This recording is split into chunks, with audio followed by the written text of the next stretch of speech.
We are here. What's our date? What's the date today? It's the The 27th. 27th. So that's auspicious. That's three nines, right? So Three this should be nines. a I good love it. show. Just Yeah. coming off of a good ninth program last weekend. So this is our 10th episode. And, Hardy and I were talking, and we had a bunch of questions that people had sent in, and we couldn't get to all of them on the ninth episode. So we figured we'd dedicate another episode to some of those great questions that you guys had coming in. But before we get to that, Hardy, give us a little update. Tell us what's going on this past weekend in your world. So we had a parking lot weapons class, which we've been doing the last couple of Saturdays, and this one was fun. I went through several of my DVDs. I have a giant binder. I would guess that I've probably got 95 to 99% of the DVDs that Anshu's ever produced, and several, if not all, of the videos that have been transferred to DVD. And so I just when I need inspiration, I just pull that open. It's sort of just open to a random page. But I found this disc that just said Kuji no 2 on it, and it was I had written it in marker. So this was a VHS that had transcribed over, and I put it on, and it was a video of an early 2000s festival back at the Holodome. Oh, wow. Yeah, training out on the lawn in front of the Holodome. Mr. Hayes was doing a bow flow that was newer to me. There were some parts of it that were familiar, but the way he was teaching at that time was a little bit different. So I pulled that out, practiced that at home, and then Saturday, that's what we worked on here. But also as part of that, I saw some stuff. There was I believe, an earlier version of the Cincinnati Quest Center, not run by the Norrises, and I saw some folks from that, a clip from that. And there was Wow. some old seminar footage. There was one of Mr. Hayes's daughters out in front of the old dojo sweeping the ground, and somebody came up and attacked her, and she used the broom and did the bow kata with the broom. I saw James Norris's old yellow Jeep in the background. So Holy it cow. sort of smacked me back to my early days of training. Very cool. Yep. I've got some old pictures of the very first festival that I went to back in it was 1991 was my first festival, and in the background of these pictures, I see a young green belt Dennis Mahoney. Oh, wow. Yep, I saw a young brown belt John Poliquin. Wow. So yeah, I saw Brett Varnum in some photos. Anshu Rumiko that year was she did the whole weekend in a kimono Oh, and wow. would do techniques from a kimono. And there are multiple attacker scenarios where you're being grabbed by multiple people and how to create imbalance and get out of there, of course, without using strength. So it was good, but isn't it fun to see those old things just kind of pop up in your in memories or some old pictures, or like you came across this DVD. Just a lot of good history. A lot of good history there. Yeah, I feel like it's important that we tell these youngsters, right? Like how the training used to be, These right? youngsters. These youngsters. I think everybody, me included, everybody believes that we used to train so hard back in the old days, and the Yeah. training was real back then, and this and that. But I think people that are part of this generation of people coming up through the art have the great benefit of learning from our mistakes. Because maybe we did train hard, but a lot of what I did in my early days of training was not intelligent, was not smart, and so I try to steer people away from making those mistakes. But Yeah. history, so much you can question your memory, right? You can question what had happened, and it almost can feel like an illusion. But it's so great to have something that smacks you, like watching that old video did to me, and just took me back to what it felt like to be when I would go to that dojo that Anshu was teaching out of. That was the first dojo that I ever went to. I never experienced the barn, so Oh, to you me didn't? that in my mind that's Mr. Hayes's original dojo. Oh, that's cool. I of course hadn't gone to the barn, but I remember the smell of the incense when I Mm. first walked into that dojo. I remember the way the mats felt. I remember, they had a pro shop area set up with with t-shirts and stuff out. And I think I tried to buy like one of every t-shirt that they had. And I went and ransacked the pro shop, and I left with a backpack full of swag from the dojo and stuff. But yeah, That's cool. it was special, right? It's was. still special, but It was, back, of course, when you're younger in training, me being in my teens, and then when I was in the military, I was traveling back and forth from Chicago to Ohio whenever Anshu would host a seminar. And I do remember the barn, and I had some really good training experiences in the barn in Germantown, Ohio. And it was everything that I wanted it to be, and then much, much more. And I don't know if I ever told you this story, but one February, Anshu used to do these Warrior Quest seminars. And it would be taking a couple descriptive words that you're using right now. It was a deep dive into the elements and these different levels. And you could go to these, there were different levels of Warrior Quest, if I'm recalling this correctly, that it was like level 1, level 2, level 3, level 4. And you could go there in segments and work your way up to getting the material that you would need to work on to achieve a black belt. So if you're going to a Warrior Quest 4, you were working with high-ranking people. So my very first one, I decided, hey, I'm gonna drive out to Germantown. Now, this is funny because all I had was a borrowed car and the address and a map. So that was it. There was no, geez, I don't even think there was there even internet? I don't know, but there was nothing I could do. I just had the address and I had a map, and that's all I did. And as I got closer, I just switched to different maps, that I would use. And I made my way there. It was in the middle of the night that I ended up showing up. But here was the cool thing. It's in February, so it's dead winter. And I drove out. I pull up into the parking lot, 2 cars in the parking lot. I walk inside. It's my first time there. And Anshu Rumiko is there. And she says, oh, you're one of 4 people that have shown up for this weekend. And I'm like, what? And she said, yes, you're one of 4 people. The other 2 people were, you may recognize some of these names, John Sims, who was a guy that was out of Texas, and Todd Schweinhart. And it was the first time that I'd ever met the 2 of them. And then there was another guy who I had no idea who he was, but I think they may have known him. But they were black belts at the time. So Anshu paired me with Todd and paired the other guy with John. And I had a black belt training partner the entire weekend. And it wasn't canceled. But what happened was everything was snowed in. So people couldn't get there by plane. So the only people that could were people that decided they were going to drive, and for whatever reason, 4 people showed up to that. So it was a pretty cool experience. And then, of course, Todd and John you want to talk about hard training. These guys trained hard, and they were dedicated. I remember going back to actually staying at the Holodome, the Holiday Inn. Yep. And going in there, and I get a knock on my door, and Todd Schweinhart's like, hey, we're training in our room. Do you want to come over? And I'm like, well, yeah, I want to come over. I go up there. The beds are up against the walls, right? And these guys were just slinging each other around. And when you say train hard, it's like not like putting on gloves and headgear and going at it. Not that type of training hard. It was, this is what this kata is designed to do, and we are going to take you to that point of what it's designed to do. And it was every bit of as painful as you could possibly take until you got to that breaking point. That's how they trained, like hard, like bruises and, just taken to the edge there. So that was, sometimes I enjoyed that. Sometimes I didn't, but it was a fun, cool, learning experience. So yeah, those memories will always stay in there. And remember festivals when we would have demos and everybody used to go into theatrics with some of their demonstrations, and some would be set to music, and they would make fun of they would do like movie scenes from popular movies or sci-fi movies that were out at the time. I remember James Norris doing a demo, and he did it forwards, and then he did it in reverse.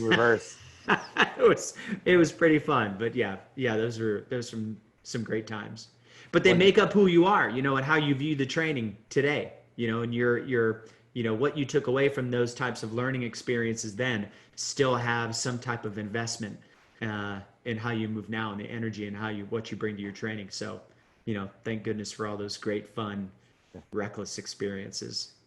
speaking of training hard, one of my most poignant festival demonstration memories was after a Mountain Quest. Anshu had come and he taught 3 or 4 bow kata at Mountain Quest. We tended to do that. We would use the space that we had to work on spear and naginata and bow and bigger weapons and things like that.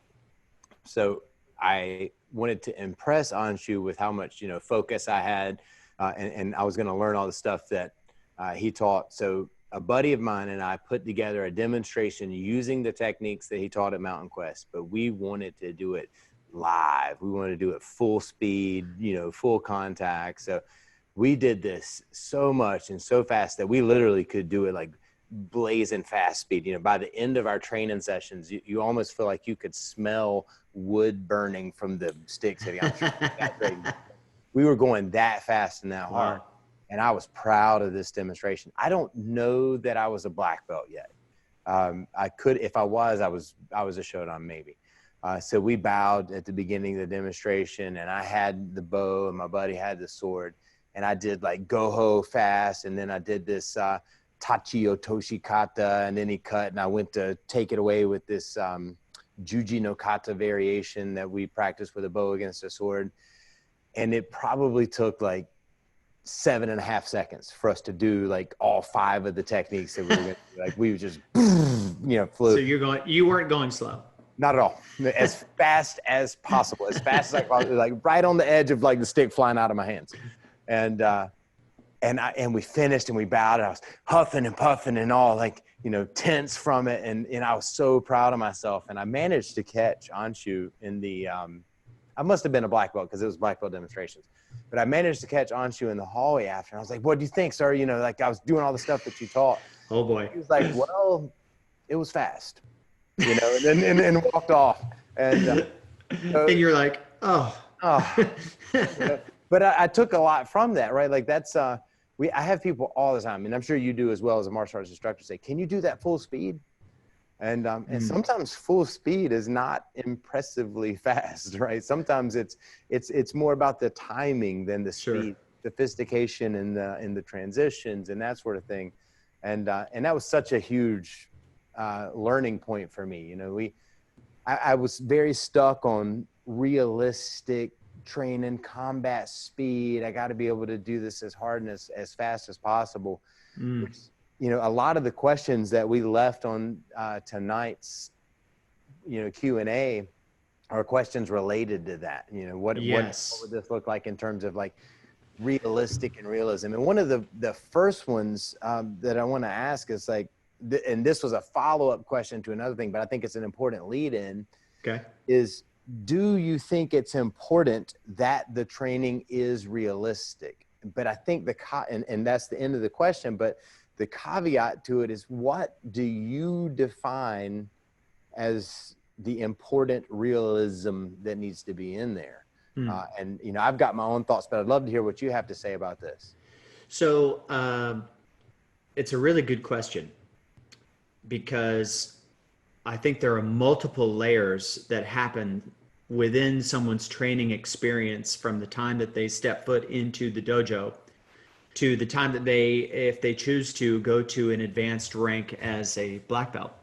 So sometimes I think we can characteristic realism with speed, right? So we think, what is full fight speed, right? So what is full fight speed? Is that when trying to throw a punch as fast as they possibly can?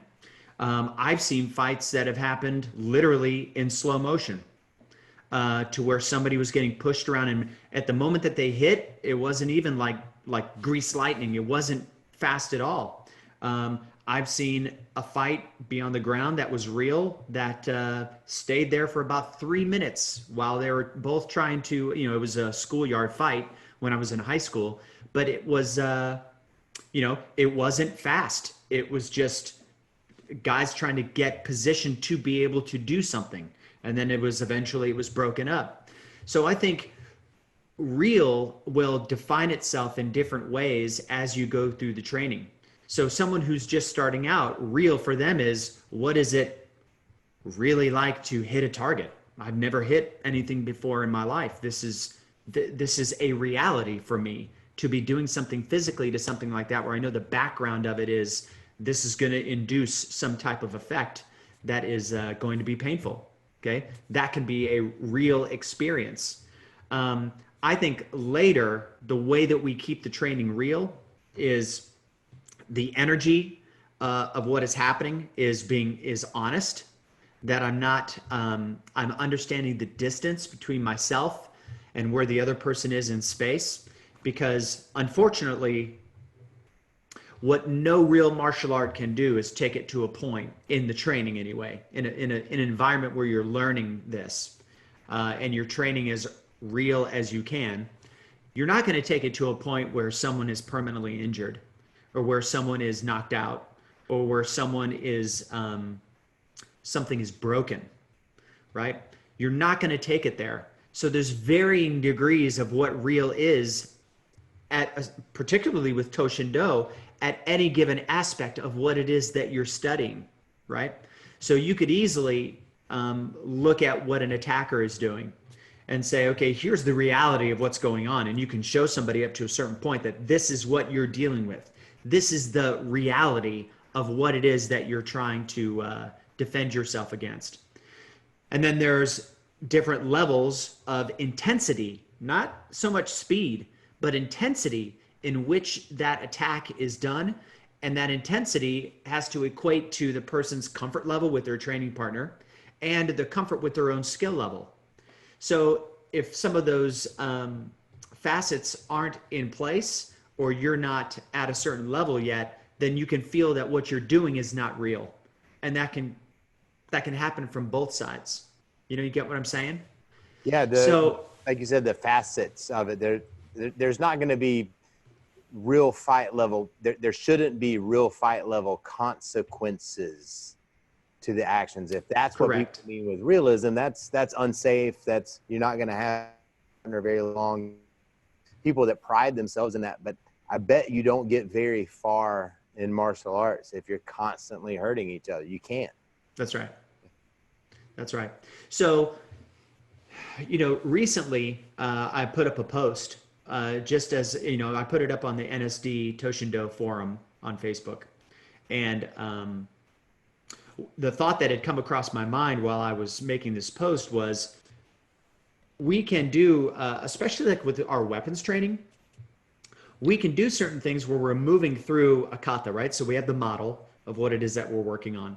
And if somebody's never seen the model before, they have to learn the mechanical pieces of the model.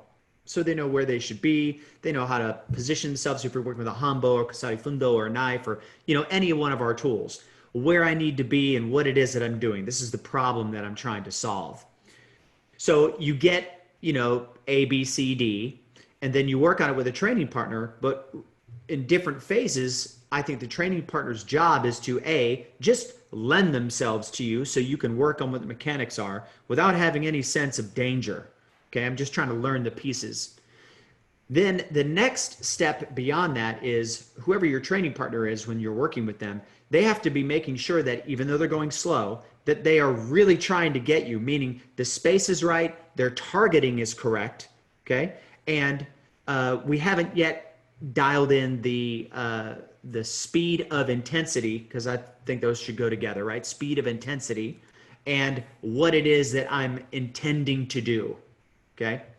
So as that starts to increase and you feel more comfortable with it, I think what can happen is, in any martial art really, but what can happen is we go through the motions, and those motions end up becoming things that, I'll use this word realistic again, in the sense that, yes, I'm doing this, I'm mimicking this, I'm coming down at you with a club.